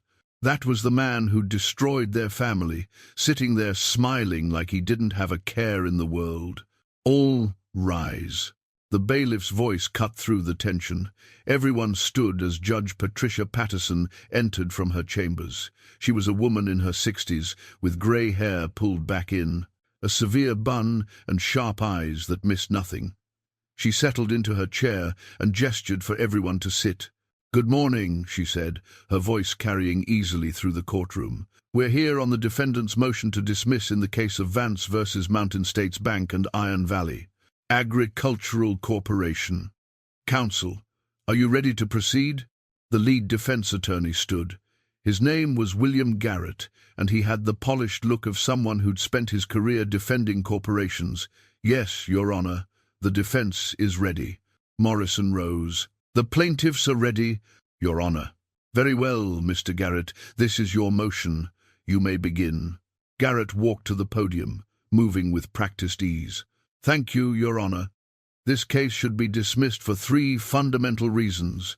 First, the statute of limitations has long since expired. The foreclosure in question occurred in 1988, 37 years ago. Montana law provides a 3-year statute of limitations for claims related to property disputes. He continued, his argument smooth and rehearsed. The claim was time-barred.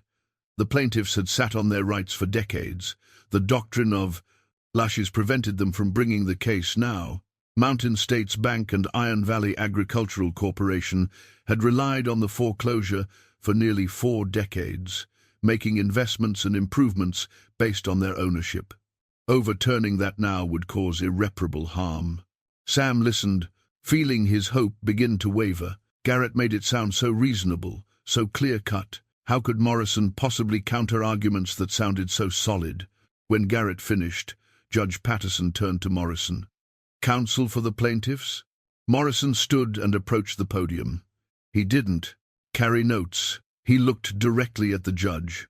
"Your Honor, the defense wants this court to believe that my clients sat on their rights for 37 years.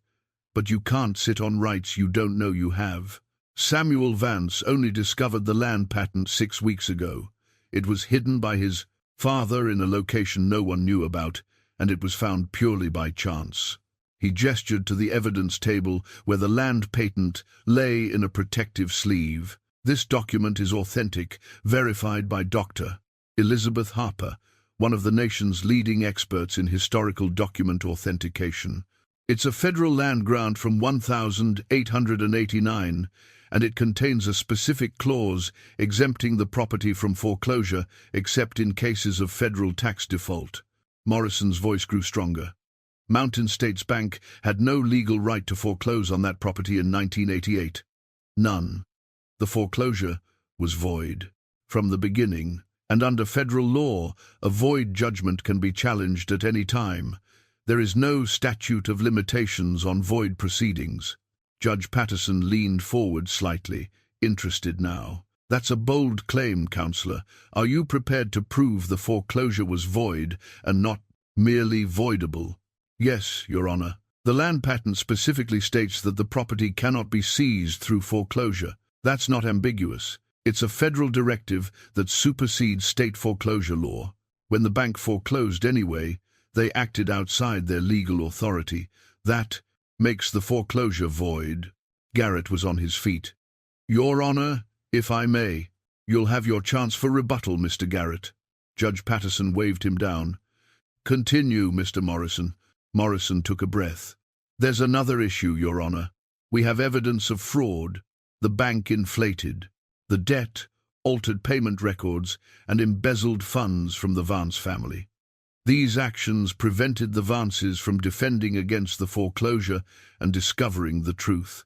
Under the doctrine of fraudulent concealment, the statute of limitations doesn't begin to run until the fraud is discovered. That's a serious allegation, the judge said. Do you have evidence to support it? We do, Your Honor. Payment ledgers with altered entries, bank statements that don't match the ledger, loan documents showing a debt of $42,000 that mysteriously became $75,000 in the foreclosure filing. We're prepared to present all of this evidence if the court allows us to proceed. The courtroom was silent. Sam could feel every eye on Morrison, on the judge, on the documents spread before them. Judge Patterson sat back in her chair, thinking. Her fingers drummed once on the bench, then stopped. Mr. Garrett, your rebuttal? Garrett stood again, but some of his earlier confidence had faded. Your Honor, these allegations of fraud are unsubstantiated. The plaintiffs are asking this court to overturn nearly 4 decades of settled property rights based on suppositions and conspiracy theories. They're not unsubstantiated, Your Honor, Morrison interjected. The evidence is documented. It's in our filings.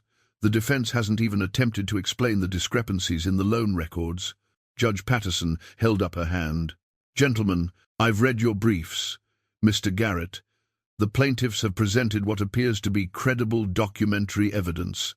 At this stage, I'm not required to determine whether their allegations are true, only whether they've stated a claim upon which relief can be granted. And based on what I've seen, they have. Garrett tried again. Your Honor, the prejudice to my clients. The prejudice to your clients is a concern, but it doesn't override the fundamental question of whether they ever had legal title to the property in the first place. The judge looked at Morrison. Counselor, you understand that proving fraud will be a significant burden? I do, Your Honor. We're prepared to meet that burden. Judge Patterson was quiet for a long moment, her eyes moving from the lawyers to the land patent on the evidence table, then to Sam and Jacob sitting in the front row. Mr. Vance, she said suddenly, addressing Sam directly. Samuel Vance, please stand. Sam stood, his legs unsteady. He hadn't expected to be called on. You're the plaintiff in this case? Yes, Your Honor. And you lived on this ranch as a young man? I did, Your Honor. I was born there. My family owned it for 3 generations. Why did you wait 37 years to bring this claim? Sam swallowed hard. This was it. The moment when he had to lay bare all the pain and shame and loss. I was accused of stealing money from my family, Your Honor. I didn't do it, but my own brother believed I had. I left because I couldn't stand the accusation, and I stayed away because I thought I had nothing to prove my innocence. He gestured to Jacob, who stood beside him. I only came back because I'm dying, Your Honor. I have cancer. I wanted to see the land one more time. Before I passed. That's when we found the land patent, hidden by my father in a place nobody knew about. That's when we learned the truth. Judge Patterson's expression softened slightly. And your brother? Jacob Vance? Jacob spoke up, his voice steady. I was wrong to accuse him, Your Honor. I was young and grief-stricken, and I made a terrible mistake. But we're together now, and we're asking this court to let us right a wrong that's persisted for far too long. The judge looked at them both for a long moment, then turned her attention to Robert Finch, who'd been sitting motionless in the gallery. Mr. Finch, she said, you're named as a defendant through Iron Valley Agricultural Corporation. Do you have anything to say? Finch stood slowly. His voice was calm, controlled. Your Honor, I'm a businessman who purchased property in good faith through legitimate channels. Whatever happened 37 years ago has nothing to do with me. I paid fair value for that land, and I've invested heavily in maintaining and improving it. According to the plaintiff's brief, you were employed by Mountain States Bank in 1987 and were responsible for processing loan payments. Is that accurate? Finch hesitated just a fraction too long. I was an employee, yes, but I had no involvement in the foreclosure proceedings. That's a lie, Jacob said suddenly, his voice rising. Morrison put a hand on his arm, but Jacob shook it off. You embezzled from my father. You altered the records. You stole our money, and then you stole our land. The judge banged her gavel. Mr. Vance, you will not speak out of turn in my courtroom. Sit down. Jacob sat, his face flushed, but his eyes never left Finch.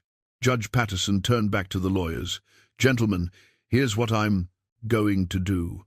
The motion to dismiss is denied. The plaintiffs have presented sufficient evidence to proceed to discovery. However, I'm going to expedite this case, given Mr. Samuel Vance's medical condition. We'll move directly to a bench trial in 60 days. Morrison looked surprised. Your Honor, 60 days is... I know it's fast, Counselor, but your client doesn't have the luxury of time, and I don't see any benefit in dragging this out. You'll have 30 days for discovery, then 30 days to prepare for trial. Both sides will cooperate fully and promptly with all discovery requests. Any delays will not be looked upon favorably. She looked at Garrett. Mr. Garrett, I expect your clients to preserve all documents related to this case and to make current and former employees available for deposition. If I find any evidence of document destruction or obstruction, there will be severe consequences. Garrett nodded stiffly. Yes, Your Honor. Good, we're adjourned. I'll see you all back here in 60 days. The gavel came down with a sharp crack. Sam sat down hard, his heart racing. They'd won, not the case. Not yet, but the right to bring it, the right to prove truth. Morrison was grinning as he gathered his papers. We did it. We're going to trial. Jacob grabbed Sam's shoulder, squeezing tight. We're going to get it back, Sam. We're going to get our home back. Across the aisle, the defense team was packing up quickly, their expressions grim. Robert Finch stood in the gallery, staring at Sam with undisguised hatred. For 37 years he'd gotten away with his crimes, profited from his fraud. Now that was coming to an end. As they left the courtroom, Sam felt lighter than he had in weeks, despite the pain in his gut. They had 60 days. 60 days to build their case, to prove the fraud, to reclaim what had been stolen. He could last 60 days. He had to. Outside on the courthouse steps, the spring sun was warm on Sam's face. Jacob stood beside him, Morrison on his other side, and for the first time in 37 years, Sam felt like he wasn't alone. What happens now? Jacob asked Morrison. Now we dig. We depose everyone who worked at that bank. We go through every document, every record. We build an airtight case that proves not only was the foreclosure illegal, but that Finch orchestrated the whole thing. And if we prove it? Sam asked. Morrison smiled. Then you get your ranch back. Finch goes to prison, and justice is finally served.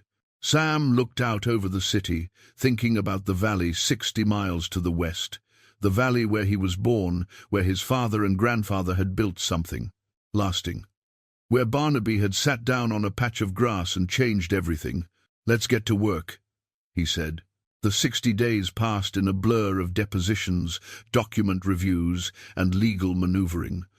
Morrison's investigator uncovered more evidence: bank employees who remembered Finch's suspicious behavior, old computer backups that showed deleted payment records, a paper trail of money flowing from the bank to Finch's personal accounts. Sam's health deteriorated rapidly. The cancer was aggressive, spreading faster than the doctors had predicted. He spent most of his time in bed now, Jacob at his side, taking pain medication that made the world soft and distant. But he stayed focused, attending every deposition he was strong enough to make, reviewing every document Morrison brought him. On the morning of the trial, Sam could barely stand. Jacob had to help him dress, had to support him as they walked to the car. Morrison had offered to request a postponement, but Sam refused. He'd come this far, he'd see it through. The trial itself was short. Morrison presented the land patent, authenticated and unassailable. He presented the evidence of fraud, the altered ledgers, the inflated debt, the embezzled funds. He called witnesses who testified about Finch's access to the accounts, his opportunity to commit the crimes. The defense tried to argue that the evidence was circumstantial, that the bank had acted in good faith, but their arguments rang hollow against the weight of documentation Morrison had assembled. On the third day of trial, Robert Finch took the stand. Morrison questioned him for 6 hours, methodically destroying every lie, every evasion. Finch tried to maintain his composure, but piece by piece, Morrison dismantled his story. "Mr. Finch," Morrison said, holding up a bank document, "this is your signature authorizing a $50,000 withdrawal from the Vance operating account on the 15th of March 1987. Can you explain why you withdrew this money? I don't recall that specific transaction." "You don't recall withdrawing $50,000? That's convenient." Morrison laid the document on the evidence table.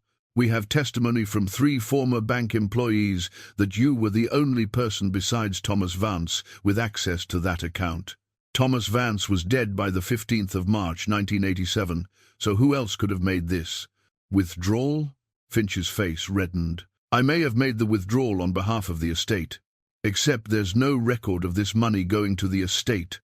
There's no record of it going anywhere except into an account you controlled. Isn't that right?" The questioning went on, relentless and precise. By the end, Finch looked like a cornered animal, his earlier confidence completely gone. Judge Patterson took 2 days to deliberate. When court reconvened, her decision was clear and unequivocal. "The foreclosure of 1988 was void," she said, her voice filling the courtroom.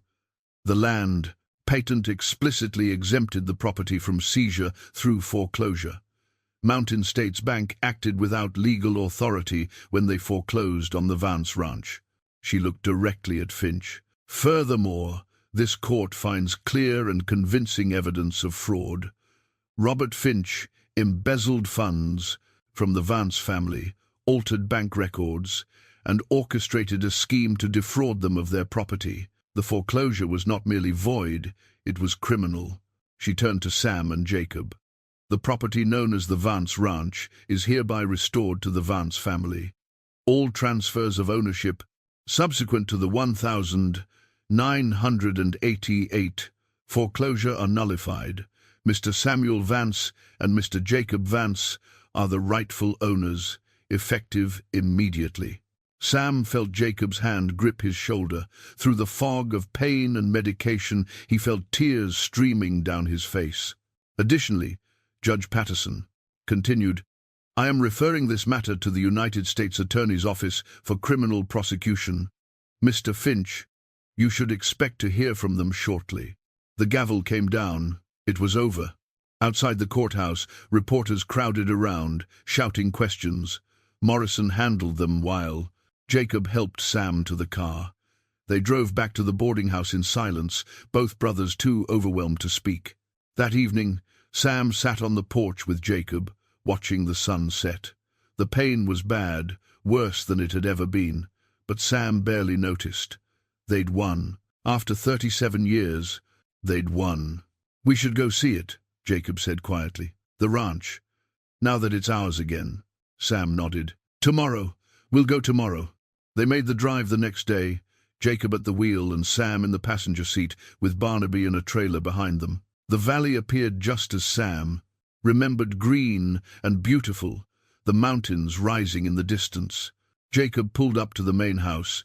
It looked well maintained, better than Sam had expected. Finch had at least taken care of the property, even if he'd stolen it. They got out slowly, Sam leaning heavily on Jacob's arm. They walked to the porch, where Sam had stood as a boy, as a young man, as someone who belonged here. "We're home," Jacob said softly. Sam looked out over the land, the meadows where he'd learned to ride, the creek where he'd fished with his father, the ridge where Barnaby had sat down on a patch of grass and changed everything. "Yeah," he said, "we're home." They stood there for a long time, two old men who'd found their way back to where they started. The sun was warm on their faces, and the wind carried the scent of grass and pine and clean water. Sam knew he didn't have much time left. The doctors had given him weeks now, maybe a month if he was lucky, but he'd done what he came to do. He'd cleared his name. He'd restored his family's legacy. He'd brought a criminal to justice. And most importantly, he'd found his brother again. "Sam," Jacob said, his voice breaking slightly, "I'm glad you came back." "Me too, little brother. Me too." A month later, Samuel Vance died peacefully in the ranch house where he was born, with his brother at his side. He was buried on the hill, overlooking the valley, next to his parents, under a sky so big and blue it seemed to hold the whole world. At the funeral, Jacob stood over the grave and spoke about his brother, about his integrity, his strength, his determination to see justice done, about how a stubborn donkey named Barnaby had helped set everything right. The ranch stayed in the Vance family. Jacob moved back from Oregon, brought his wife and children to the land their grandfather had claimed so many years ago. They ran cattle again, fixed up the old barn, planted a garden where their mother used to grow vegetables. And on the ridge where Sam had found the post-hole bank, they put up a marker. It was simple. Just a stone with a bronze plaque that read, "Here, Samuel Vance found the truth. Here, justice began." Barnaby lived out his days in the pasture behind the house, well-fed and content. Sometimes Jacob would visit him there, bringing an apple or a carrot, and tell the old donkey stories about Sam and the incredible thing they'd accomplished together. The land endured, as it always had, through drought and storm, through loss and redemption, through the long years when it was stolen and the bright day when it was restored. The Iron Valley Ranch remained, a testament to the fact that some things, truth, justice, family, are worth fighting for no matter how long the fight takes. And on quiet evenings, when the sun set over the mountains and painted the sky in shades of gold and crimson, Jacob would stand on the porch and remember his brother, remember the years they'd lost, and the reunion that had made them whole again. Some wounds do heal, eventually. Some wrongs can be righted, and sometimes, against all odds, you really can go home again.